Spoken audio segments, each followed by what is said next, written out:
Hello everyone, welcome back our channel Shivani universe. ये देखिए Jerry को, ये जब मुझे देखती है तब मेरे साथ साथ ऐसे पीछे पीछे घूमती रहती है। मुझे लेके जाएगी दुकान तक, फिर वहाँ से फिर मेरे साथ लौट कर आती है यहाँ पे। ये देखिए, उसके बाद मैं यहाँ पे दुकान पर गई थी दूध लेने के लिए, फिर मैंने चाय बनाई और फिर मैं पढ़ने बैठ गई। सब कहते हैं कि हिंदी बहुत इजी सब्जेक्ट है, बट मुझे लगता है हिंदी बहुत ज़्यादा हार्ड है। मेरा पेपर 1 घंटे का सिर्फ हिंदी का ही है। उसमें शुद्ध शब्द जो ऐसा लगता है कि सही है, पर वो हमेशा गलत ही होता है। और फिर मैं यहाँ पर आ गई बेकरी पे, क्योंकि सरप्राइज़ वाली बात ये है कि आज मेरी रूममेट कम सिस्टर का आज बर्थडे है। उसको सुबह से ये लग रहा है कि मैं उसका बर्थडे भूल गई हूँ। मैं उसे सरप्राइज़ देना चाहती थी कि ऐसा फ़ील हो रहा था सुबह से कि मैं उसका बर्थडे भूल गई हूँ। वो 2-3 बार मुझे हिंट भी दे रही थी कि आज कुछ है, बट मैंने इतना इग्नोर कर दिया कि उसे ये लगे कि आज उसका बर्थडे है और मैं भूल चुकी हूँ। उसके बाद मैंने सरप्राइज़ प्लान किया, मैं उसके लिए बेकरी से केक लेकर आई और जब वो ये सब देखी तो बहुत ज़्यादा खुश हो गई। वैसे सरप्राइज़ देना मुझे बहुत अच्छा लगता है कि वो जो रिएक्शन होता है सामने वाले की चेहरे पर, वो शूट करना बहुत अच्छा लगता है मुझे। ऐसे छोटे छोटे सरप्राइज़ लाइफ में लेते रहने चाहिए और देते रहने चाहिए, ताकि ये सामने वाले को स्पेशल फील हो। मतलब इतनी खुश थी वो, उसके सुबह से लटके हुए मुंह को मैंने पल भर में ही ठीक कर दिया। वो इतना देखकर खुश हो गई थी। फिर बोली कि आपको याद था, आप मुझे सुबह से विश नहीं किया। हम क्या, इस सरप्राइज़ जो देना था इसलिए मैंने विश नहीं किया। जब आप अपने बिज़ी शेड्यूल में से किसी के लिए थोड़ा सा टाइम निकालते हैं तो उसको बहुत खुशी होती है। और मैं तो सोचती हूँ कि सबको ऐसा करना चाहिए। बिज़ी कोई नहीं होता, बस ये होता है कि सब बिज़ी होने का नाटक करते हैं। थोड़ा बहुत तो टाइम सबके पास होता है।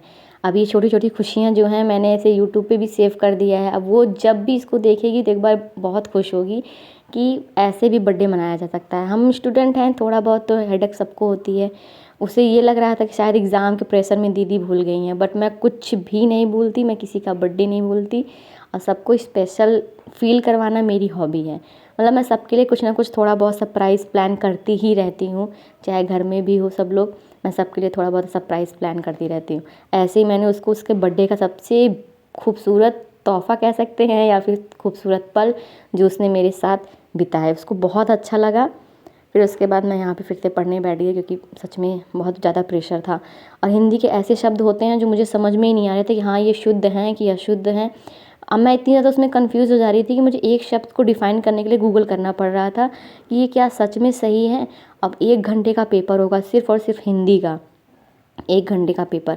उसमें मुझे ये चीज़ ध्यान देनी है। वैसे बीएड एंट्रेंस एग्ज़ाम में भी एक पेपर जो होता है, फर्स्ट पेपर, वो सिर्फ हिंदी का होता है। और हमारे इसमें भी समीक्षा अधिकारी वाले पेपर में भी 1 घंटे का हिंदी का पेपर होता है। उसमें सब पूछा जाता है। सब कहते हैं हिंदी बहुत ईजी है, बट नहीं यार, हिंदी सच में बहुत ज़्यादा हार्ड होती है। उसके ऐसे वर्ड होते हैं जो बचपन से शायद हम लोग पढ़ते आ रहे हैं, वो रियल में ही गलत ही हैं, बट हम उसे लिखने का तरीका अलग अलग होता है। तो बस हिंदी की प्रिपरेशन कर रही थी। मेरा एक चैप्टर वैसे ख़त्म हो चुका था।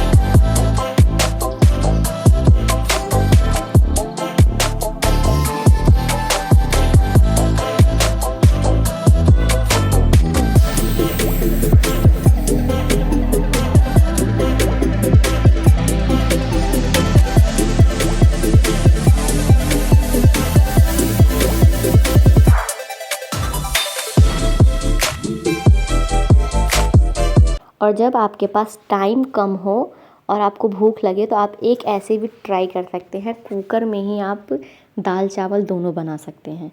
कुकर में ही मैंने देखिए दाल डाल दी और लोटे में खड़ा करके चावल डाल दिया है।